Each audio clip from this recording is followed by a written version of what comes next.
எல்லாருக்கும் வணக்கம். நம்ம வாழ்க்கையில தோல்விங்கிற ஒரு விஷயத்த சந்திக்காதவங்க யாருமே இருக்க முடியாது இல்லையா? அது ரொம்ப வலிக்கிற ஒரு அனுபவம் தான். ஆனா ஒரு நிமிஷம் யோசிங்க. நாம அந்த தோல்விய பாக்குற பார்வையே மொத்தமா மாத்திட்டா எப்படி இருக்கும்?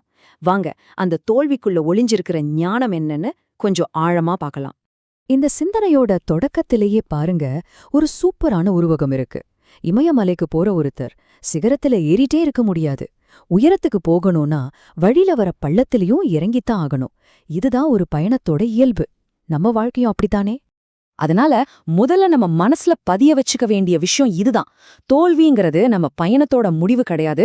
அது அந்த பயணத்துல வர ஒரு தவிர்க்க முடியாத ஒரு பகுதி. அத ஒரு பெரிய தடையா பார்க்காம, இதுவும் நம்ம பாதையோட ஒரு அங்கம்தான்னு பார்க்க பழகிக்கணும். ஆனா ஏன் நமக்கு தோல்வின்னா இவ்ளோ பயம்?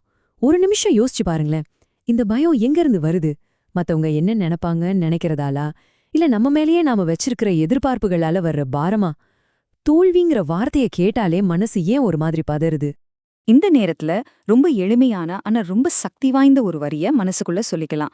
மனமே நீ வருத்தப்படாத. தோல்வியால துவண்டு போயிருக்கிற நம்ம ஒவ்வொருத்தரோட மனசுக்கும் இது ஒரு சின்ன ஆறுதல். சரி, துயரப்படுறத விட்டுட்டு அடுத்து என்ன செய்யணும்? ஓகே, தோல்வி பயணத்தோட ஒரு பகுதின்னு ஏத்துக்கிட்டோம். அப்போ அதோட உண்மையான நோக்கம் என்ன? இங்கதான் ஒரு முக்கியமான விஷயம் வருது. தோல்விங்கிறது வெறும் தடை இல்ல, அது ஒரு தனித்துவமான டீச்சர். அது நமக்கு ஏதோ ஒரு பாடத்தை கத்துக் கொடுக்க தான் வருது. இங்க ஒரு ஆழமான உண்மைய நாம புரிஞ்சுக்கணும். தோல்வி நமக்கு கத்துக் கொடுக்கிற பாடம் இருக்கே, அது ரொம்பவே பர்சனலானது. அந்த அறிவை எந்த புக்க படிச்சும் தெரிஞ்சுக்க முடியாது, இல்ல வேற யாரும் நமக்கு சொல்லிக் கொடுக்கவும் முடியாது. அது நம்ம சொந்த அனுபவத்திலிருந்து வர்ற உண்மையான ஞானம். அப்போ அந்த ஞானத்தை நம்ம எப்படி அடையறது? சொல்றேன். அது நம்ம தோல்விக்குள்ளேயே ஒரு புதையல் மாதிரி ஒளிஞ்சு கிடக்கு.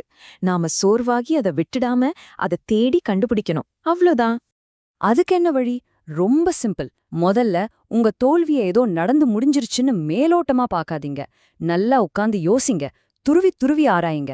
நான் ஏன் தோத்து போனேன், எங்க தப்பு நடந்ததுன்னு உங்களுக்கு நீங்களே நேர்மையா கேள்வி கேளுங்க. அப்படி நீங்க கேட்க ஆரம்பிக்கும் போதுதான் அதுக்குள்ள ஒழிஞ்சிருக்கிற அந்த புதையல் உங்க கண்ணுக்கு தெரியும். அந்த புதையலுக்கு பேர் தான் மெய் அறிவு. இது வெறும் தகவல் இல்லைங்க, நம்ம சொந்த அனுபவத்திலிருந்து, குறிப்பா நம்ம வலியிலிருந்து பிறக்கிற உண்மையான அறிவு. இந்த மெய்யறிவு தான் நம்மள அடுத்த கட்டத்துக்கு கூட்டிட்டு போற ஒரு பவர்ஃபுல் கருவி. இப்போ நாம பார்க்க போற விஷயம் இன்னும் ஆச்சரியமானது.